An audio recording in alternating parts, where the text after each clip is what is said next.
In a time before the internet made oddities just a click away, sideshows were the gateway to the unique and unusual. These shows don't just feature bizarre animals or made-up tricks. They showcase real people with bodies and lives the world didn't know how to understand. In today's video, we're going to look at the 15 most banned circus freaks that actually existed. So let's begin this list with number 15, Calvin Bird. Back in 1902, Dr. John Dedge introduced Calvin Bird to the world as the Horned Man of Central America. Bird had two curved goat-like horns and tusk-like teeth, supposedly born that way after his mother was attacked by a goat and nearly trampled by an elephant during pregnancy. But the truth unraveled pretty fast. Bird wasn't a wild man. He was a Georgia-born sideshow act with surgically implanted metal studs beneath his scalp. Horns could be screwed in for performances, then removed later. His tusks were just custom-fit dental pieces. When police arrested him in Valdosta for firing a pistol after a show, his secret was exposed. His promoters were caught passing fake silver coins from Honduras, turning the whole freak act into a fraud case. Yet Calvin didn't disappear. He resurfaced in Syracuse, asking doctors to remove the horns, saying he'd been operated on while sick. He toured again under different titles, Wild Man of Borneo, Wild Man of Africa, but the illusion of his fake act was already cracked. Number 14, Chipriano Maganoi. Chipriano Maganoi was born in Siquijor, which is in the Philippines, and had one full leg and two arm stumps with no hands. But he didn't hide. Instead, he learned to do everything with one foot, like cooking, writing, and even shooting a rifle. By 29, he arrived in the U.S. and performed at Coney Island, billed as the Filipino limbless wonder. He shaved with a blade held between his toes. He threaded needles and stitched by foot. He stood upright on a single leg and controlled objects with fluid precision. Audiences gasped, but Cipriano didn't just exist to shock. He made people watch what ability looked like on its own terms. His name faded from sideshow history, but photos and playbills still surface, proof of a performer who refused to be defined by what he lacked. In a world obsessed with physical perfection, Cipriano made skill and visibility his answer. He never asked for sympathy. He just showed what one foot could do. Number 13, Captain Louis Sorcho. Louis Sorcho called himself the champion deep-sea diver of the world, and if the postcards and pamphlets are any clue, he lived to prove it. Dressed in full diving armor or military regalia covered in medals, Sorcho performed public underwater exhibitions in a traveling submarine act that wowed early 20th century audiences. His wife, Frances, also performed as a deep-sea diver, though their real lives remain mostly undocumented. Sorcho claimed to have recovered 132 bodies from the USS Maine, worked as a Navy demonstrator during World War I, and came from 3 generations of professional divers. Whether all that's true is anyone's guess. The show was everything. He toured places like Coney Island, thrilling crowds with staged dives, salvaging stunts, and underwater feats that blurred the line between demonstration and spectacle. Sorcho wasn't just a diver. He was a performer wrapped in mythology, medals, and marketing. Whether legend or legacy, his name stayed afloat long after the bubbles cleared. Number 12, Martina and Juan de la Cruz. Billed as the world's smallest people, twins. Martina and Juan drew massive attention at the 1904 St. Louis World's Fair. Born in Capiz to average-height parents, they stood just 27 and 29 inches tall, though promoters often exaggerated their measurements to spark more curiosity. Some posters even listed them at 21 and 24 inches, weighing in the low 30s. But size wasn't their only claim. They toured for decades after the fair, appearing across the U.S. as a top-billed Lilliputian act. Juan became the smallest man to register for military service in U.S. history. He later married Gregoria Gabriel, a full-sized Filipina, and they had a daughter, Maria. Tragically, she died in Florida in 1907. Even in their 60s, Martina and Juan continued touring. The last known photo shows them together in Lewistown, smiling, dressed to perform. Their legacy wasn't just about stature, it was about endurance, visibility, and finding a place in a world built too big. Number 11. The Capiz Boy. In the late 1700s, a boy from Capiz, Philippines, stunned Spanish observers. At just 3 years old, his upper body was covered in thick, dark patches of hair and pigment. So unusual, he was dubbed the piebald Filipino boy. The pattern resembled animal fur, with large moles and spots spread across his torso and limbs. Centuries later, it's understood he had giant congenital melanocytic nevus, in short, CNN, a rare condition that affects roughly 1% of infants.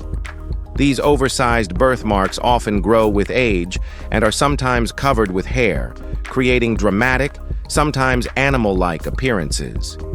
In colonial times, piebald individuals were mythologized, thought to be born from unions between albinos and black parents, a theory long disproven. Still, figures like the Capiz boy were sent around the world, celebrated as living curiosities. His real name is lost, but his image lived on, framed in medical texts, sideshow whispers, and the eerie space between science, spectacle, and colonial fantasy. Number 10. The Carlson sisters.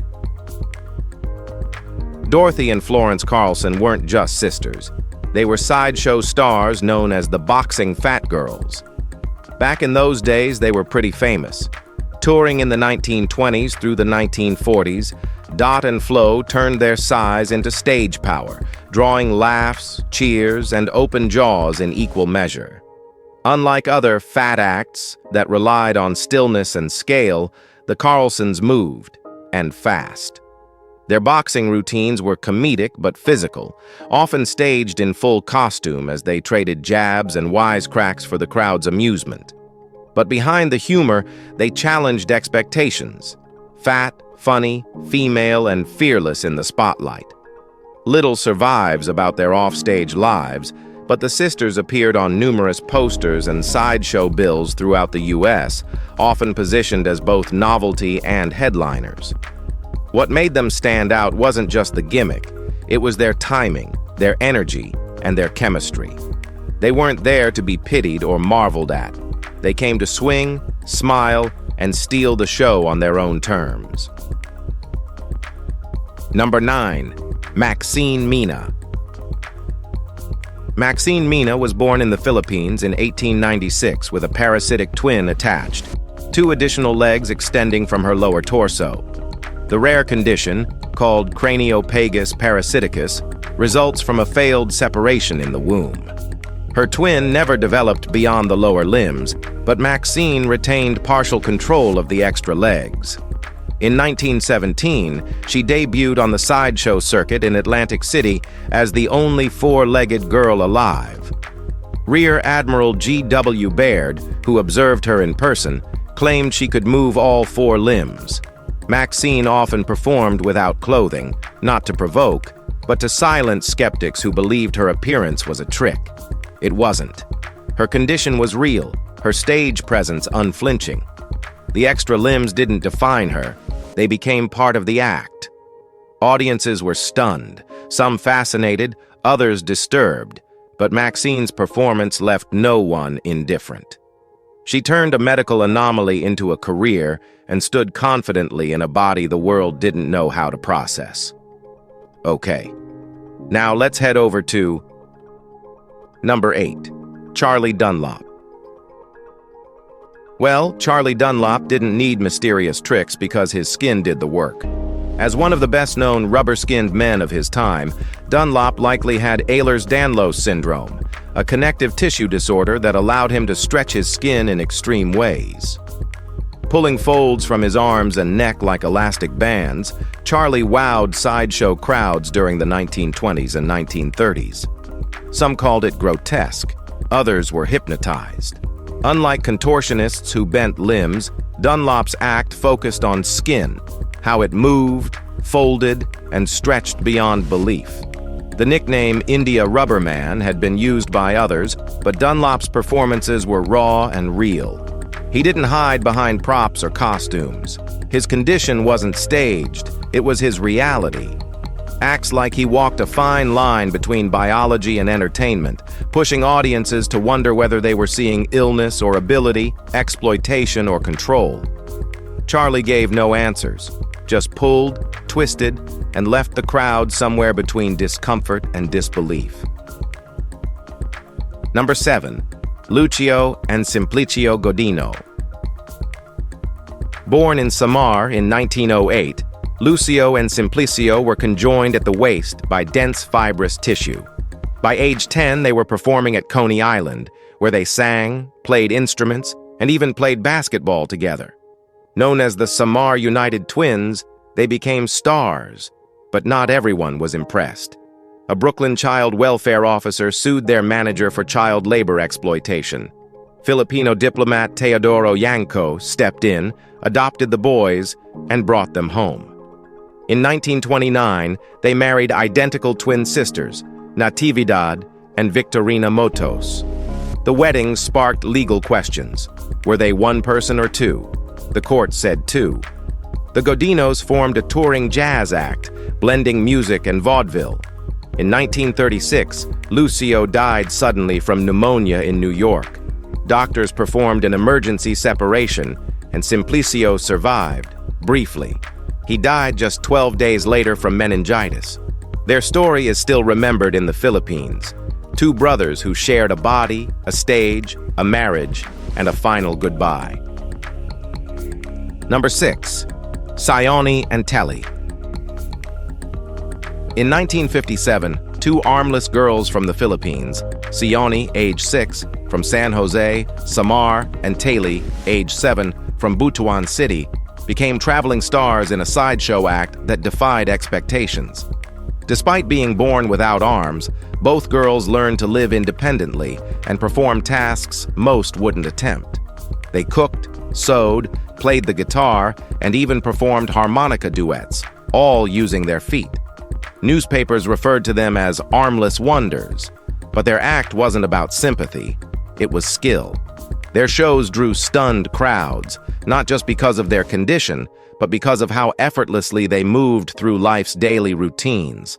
They weren't static displays, they were active performers.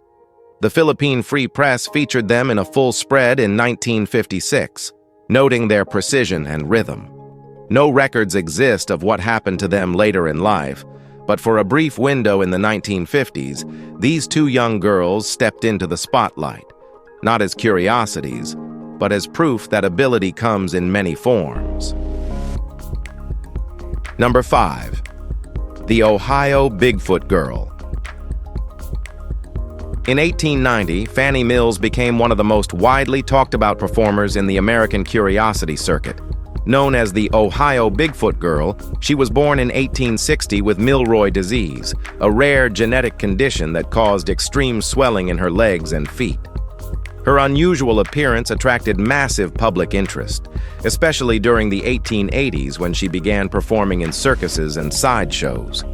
Often joined by family, she toured across the U.S., promoted with dramatic posters that exaggerated her features for impact.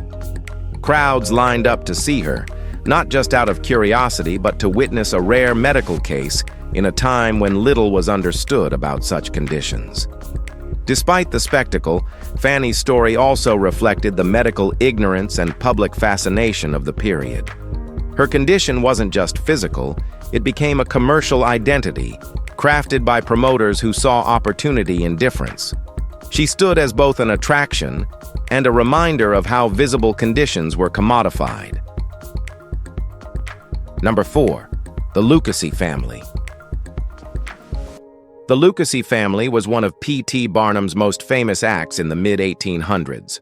All three had albinism, and Barnum branded them as the Wonderful Albino Family, or the Eleophobus family, which is a made-up term meaning afraid of the sun. Their background was regularly fictionalized, Sometimes they were white Moors from Madagascar, other times white Negroes, depending on which story Barnum felt would sell more tickets. In reality, Rudolph was born in Madagascar to French parents.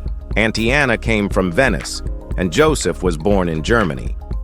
They moved to New York in 1858 and joined Barnum's American Museum. Joseph played the violin and spoke fluent English and French. Though paid well, tensions with Barnum grew. He once threatened their manager with jail over disputes. The Lucasys left after the museum fire in 1865. Their portraits were widely printed by Currier and Ives, and their legacy lives on in lithographs, cabinet cards, and the tangled line between truth and showmanship. Number 3. Fedor Jeftichew.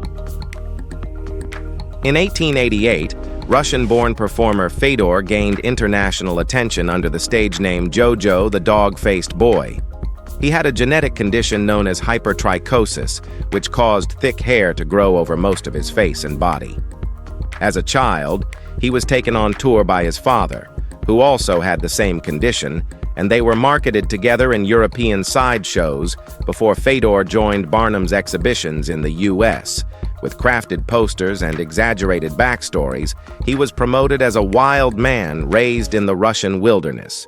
These stories were entirely fictional, designed to heighten public interest. In reality, Fedor spoke multiple languages and had a quiet, polite nature. But on stage, he growled and barked as instructed, leaning into the role expected of him.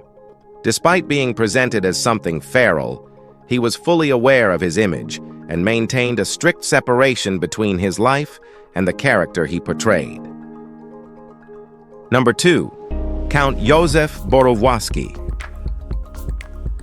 Ysef was born in November of 1739 near Halych, in what is now Ukraine. By adulthood, he stood just 3 feet and 3 inches tall. He had a violin, a sharp tongue, and a mind that could charm royalty.